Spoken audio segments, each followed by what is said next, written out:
This episode is brought to you by LifeLock. When you visit the doctor, you probably hand over your insurance, your ID, and contact details. It's just one of the many places that has your personal info.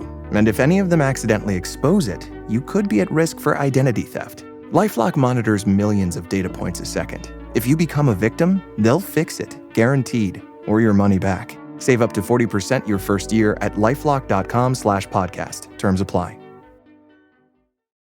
Ryan Reynolds here from Mint Mobile.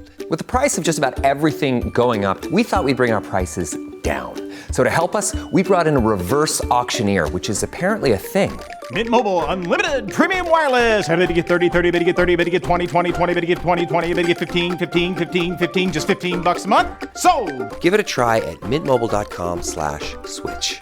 Upfront payment of $45 for 3-month plan, equivalent to $15 per month required. New customer offer for first 3 months only. Speed slow after 35 gigabytes if network's busy. Taxes and fees extra. See mintmobile.com.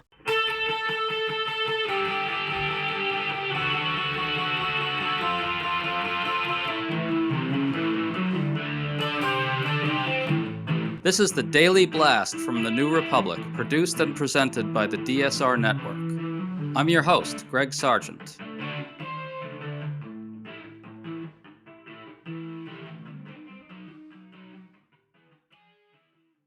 The Jeffrey Epstein scandal keeps taking new twists and turns. As of this recording, Ghislaine Maxwell, the former partner of Epstein who is serving 20 years for sex trafficking, has been in talks with the Justice Department, supposedly divulging what she knows about his activities. Maxwell's attorney has just confirmed that she is seeking a pardon from President Trump, which raises the possibility that she will exonerate him in exchange for that pardon. But we've been wondering, isn't it highly likely that we will, in fact, sooner or later know what's in the Epstein files? We think yes, because there are all sorts of ways more information can come out. And once we do know that information, what happens then? Philip Rotner, a lawyer, just wrote a good piece for The Bulwark pulling on a lot of these different threads, so we're talking to him about all this today. Thanks for coming on, Philip. Thanks for having me, Greg. I appreciate it. So MAGA spent years screaming for the release of information collected in the course of investigating Jeffrey Epstein, who was arrested for sex trafficking in 2019. They thought that these files, as they're being called, would reveal extensive evidence of Democratic pedophilia and so forth. But once Trump took over, his top officials looked at that information and decided not to release it. Now, Ghislaine Maxwell has entered the story. She met with Deputy Attorney General Todd Blanche twice, and Blanche just happens to be Trump's former personal attorney. Phil, can you very briefly tell us who Ghislaine Maxwell is and bring us up to the present? Ghislaine Maxwell was a British socialite, a part of the Maxwell family, and she was a very close associate of Jeffrey Epstein. In fact, many of Epstein's victims have described her as something of a procurer for him. She would round up young women to come and give Epstein massages and perform sex acts. And according to some of the victims, she actually participated physically in some of those acts. She was convicted in 2021 of a variety of actions connected to Epstein, sex trafficking of a minor, transporting a minor, conspiracy to commit sex trafficking, and so on. And she's currently serving a 20-year sentence. So that brings us up to the present. Why exactly is Deputy Attorney General Todd Blanche meeting with Maxwell? What is he ostensibly trying to find out, and what is he actually trying to do? So it's good that you broke it down into those two pieces, because there are indeed two pieces. Ostensibly, he is conducting some kind of investigation in response to the hue and cry coming from originally from the MAGA right and now from everywhere to release more information about Epstein and the Epstein files. What I believe he's really trying to do is create the appearance of an investigation. It looks very much like a sham to me. He is Trump's lawyer. He says even recently that he continues to have an attorney-client relationship with Donald Trump. He's not only was Trump's lawyer but he reports to Donald Trump now. So, and he's the one who's going out to talk to Ghislaine Maxwell to unearth evidence that clearly involves Donald Trump, at least as a witness and maybe even as a subject. So it just seems completely phony, and any pretext that there's a real investigation going on, I think, is just that. So, Philip, we know Trump is in the Epstein files in some capacity or other. That's been reported now. Now, we don't know what that exactly means. It could be pretty innocent. He maybe was a longtime associate of Epstein, but never participated in anything criminal or hideously immoral like the stuff Epstein did. Or potentially maybe there was some dirty stuff going on there. We just don't know. When Todd Blanche goes to meet with Maxwell, ostensibly as the Deputy Attorney General, what is he pretending to be going there to be asking her about? And if he were actually interested in finding out real information, what would he actually ask her? Well, I think what he is ostensibly asking her about is not necessarily focused, at least not primarily, on Donald Trump.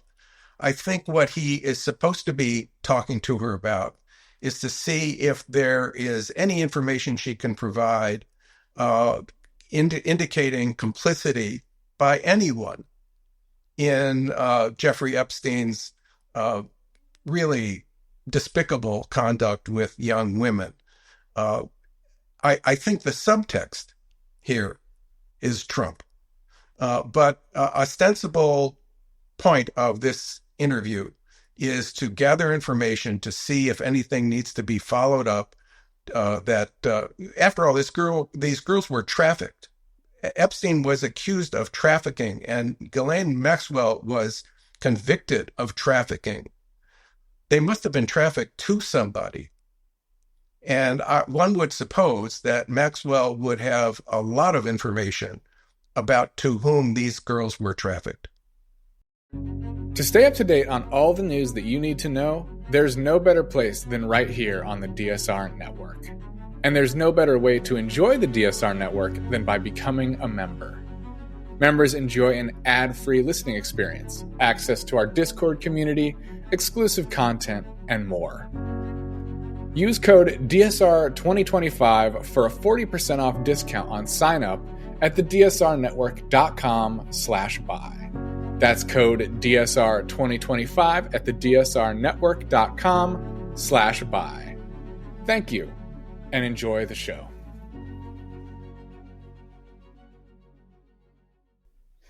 Right. So basically what's going on here is Blanche is trying to make it look as if he's going down there to find out what's really happened with Epstein over the years, right? Because there's this enormous hue and cry, as you said earlier, demanding to know that.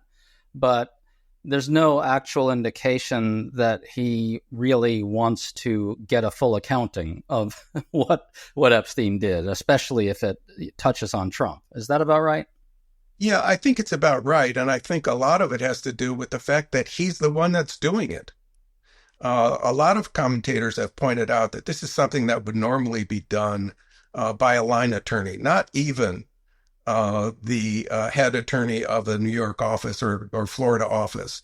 And in this case, it's the deputy attorney general. And it's not only the deputy attorney general, but it's the deputy attorney general who's represented Donald Trump in at least 4 matters, one of which, like the Epstein matter, had to do with sexual misconduct, or at least claims of illicit sexual involvement. And it's just odd that they would send somebody who's so compromised, so conflicted, to do this job. And the fact that they have just raises questions, and to my thinking, it just stinks to high hell.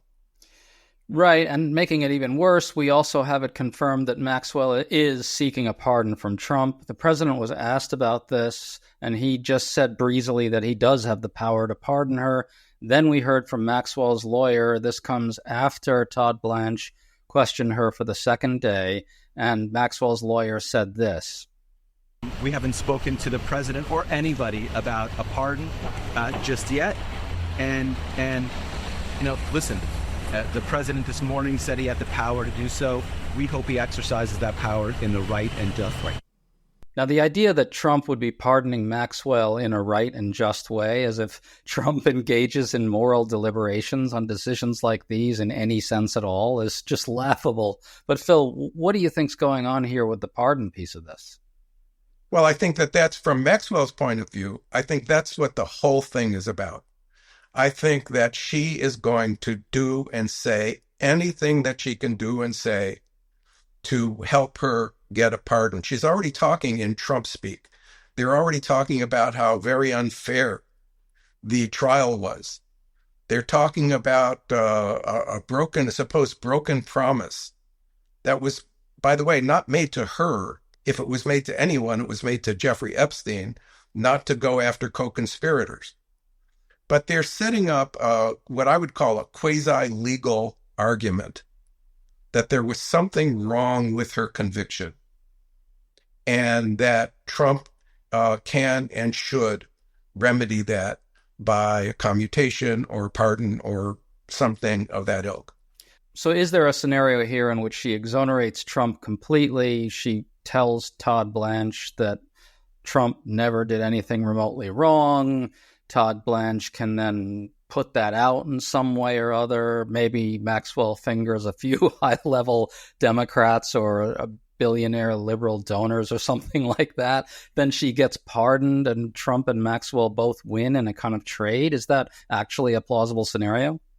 Sure. I mean, we know Maxwell has lied in the past about her involvement with Epstein, and she has absolutely nothing to gain by saying anything that would harm Trump in any way at all. Everything points to her interest being to exonerate Donald Trump in exchange for a pardon. And she may not get the pardon. I don't know how far their discussions are, but I know one thing. She won't get the pardon if instead of exonerating Trump, she points the finger at him. That's death to her hopes for a pardon. So it's pretty clear where she's going to go on this. Well, Philip, this whole thing is almost impossible to believe. Is there a scenario where Todd Blanche is kind of going down there to talk to Maxwell precisely in order to get something exonerating of Trump from her? Is it possible that he could be quite that corrupt, that the Deputy Attorney General would be functioning purely as the president's personal attorney in this scenario? Well, it's a question of how he's functioning internally. It's hard to read into his mind. I'm sure he would never say to anyone, probably including Donald Trump, because that would be a record of saying something incriminating. He's not going to say to anyone, I'm going to go down there and get her to exonerate you so that you can give her a pardon. But the charade is just so transparent.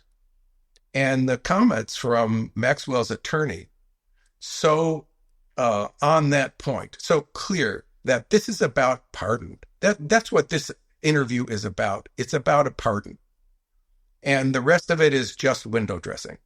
Maxwell is actively hoping that Todd Blanche is there in order to get her to exonerate Trump, in exchange for which Trump gives her a pardon. That's what she's hoping for, right? Clearly. And do we think for even a moment that Todd Blanche thinks he's going to go and generate evidence incriminating Donald Trump? Of course not. That's just ridiculous. So we've got a one-way investigation. There's two things that can happen. He gets nothing out of Maxwell. She's difficult. She's not communicative. That's one thing that can happen. The other thing that happens is that she says, oh, Donald Trump never was involved in any of the misconduct with younger women. And I don't know anything about that. And I think that's where she's going to land. I also think that it's important to kind of set the level here as to what we know about Trump's involvement with Epstein. We know on the one end, he wasn't just a casual acquaintance who had the misfortune to run across Epstein at a party or some kind of a political event. And on the other end, we know that at least there is no publicly known information that he participated in any criminal activity with Epstein. That leaves a vast middle ground, and we know that Trump is in that middle ground. We know that he was more than a casual acquaintance. We know that his acquaintance included being in the company of young women, ogling at them, and we know that he praised Epstein for his inclination to like young women, and even suggested that they shared that in common. So there is a big middle ground here that makes Trump more than just a guy who had the bad luck to cross paths with an evildoer. But we don't have either end. We know that one end is not true. We know that it's not just a casual, ran into him somewhere. The other end, we don't know. We just don't know how far down that line Donald Trump went. That is exactly what a real Justice Department investigation would be trying to find out. That's the thing. This is the Deputy Attorney General of the United States. He's not supposed to be going down there for the explicit purpose of exonerating Trump. Yeah, I would only quarrel with the term explicit because he's not going to be explicit about it. Right. Philip, is there a scenario where Republicans bring Maxwell in to testify to Congress? I have to think that if so, you might see Democrats questioning her under oath as well. Couldn't they ask her under oath to come clean about what's in the information involving Trump or whatever else?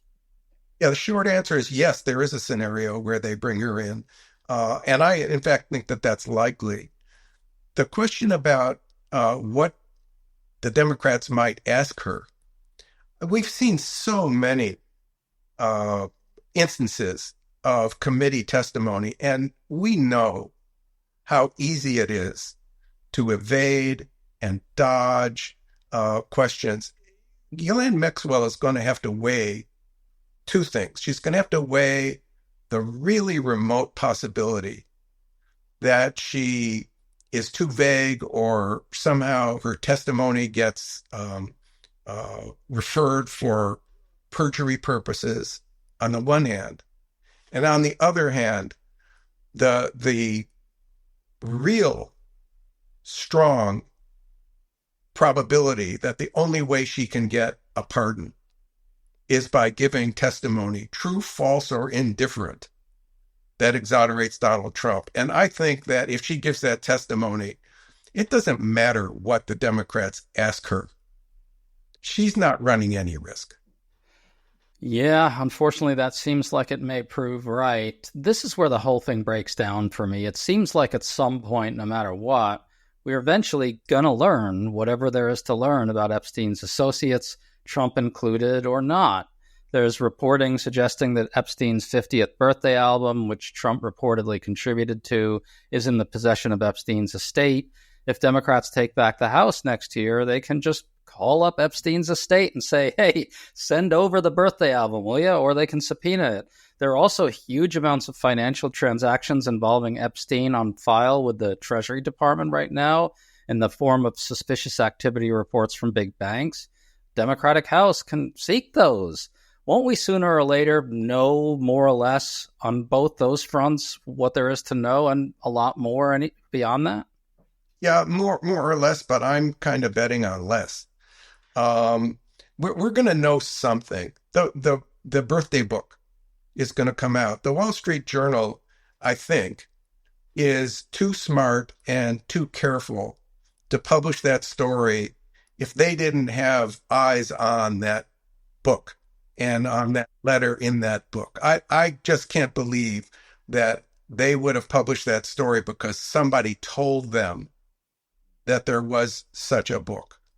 So I wonder what the journal has. They may not have the book. I'm sure they probably don't have the book, but they may have photographs of the book, and I'm pretty sure they know where the book is. I just can't believe that they would have published that without having seen it.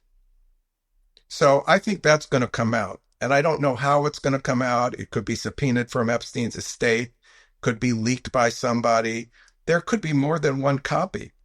There's likely more than one copy of the letter, the insert that's at issue here. I'm sure that the only place that document exists is not inside the hard copy of that book. So I think that that's going to come out. Whether the whole story comes out ever, and by ever I mean at a time when it's still of some public interest. Sure, 50 years from now, it's all going to be out there, one supposes. But whether it ever comes out in time to correspond with public interest, and more importantly, perhaps with elections, I think is really in question. I'm not sure that that's going to happen. Is there an endgame where Donald Trump pardons Maxwell and makes some ridiculous excuse to MAGA? By the way, I can't even see how MAGA, if they were being even remotely consistent, which of course they aren't, there's no way they would accept Trump pardoning Epstein's partner, but of course they will.